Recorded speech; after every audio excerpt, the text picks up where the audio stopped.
Technical round, soft skills పీక్లో ఉంటాయి కొంతమంది స్టూడెంట్స్ది. అవును. ఇట్ కమ్స్ టు హెచ్ఆర్, ఆ రౌండ్ వచ్చేటప్పటికి చెయ్యకూడనటువంటి మిస్టేక్స్ ఏంటి? సో బేసిక్గా టెక్నికల్ రౌండ్ నుంచి హెచ్ఆర్ రౌండ్కి వెళ్ళాక 90% ఫెయిల్ అవుతారు.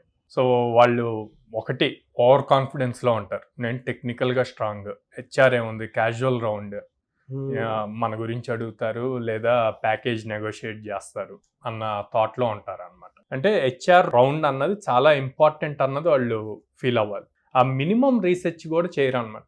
చేయకుండా హెచ్ఆర్ దగ్గరికి వెళ్ళినప్పుడు వాళ్ళు అడిగేదానికి వాళ్ళు ఆబ్వియస్లీ బేసిక్ క్వశ్చన్ ఏమి అడుగుతారంటే, నిన్ను హైర్ చేయటం వల్ల మా కంపెనీకి బెనిఫిట్ ఏంది అని అడుగుతారు.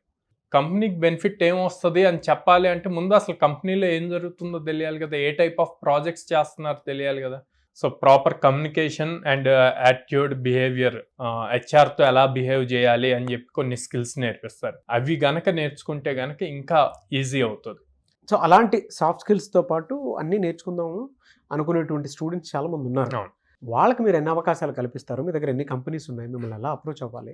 2024 పాస్డ్ అవుట్స్, 2025 పాస్డ్ అవుట్స్కి లైక్ ఇయర్లో మినిమం 100 డ్రైవ్ ఆపర్చునిటీస్ ఇస్తామండి. టెక్నికల్ స్కిల్స్ అన్ని గ్రో చేస్తాము, at the same time soft skills and communication skills కూడా నేర్పిస్తాము. ఇవన్నీ కలిపి వాళ్ళు ఈజీగా జాబ్ క్రాక్ చేయగలుగుతారు అనమాట. 2024 పాస్డ్ అవుట్స్, 25 పాస్డ్ అవుట్స్కి.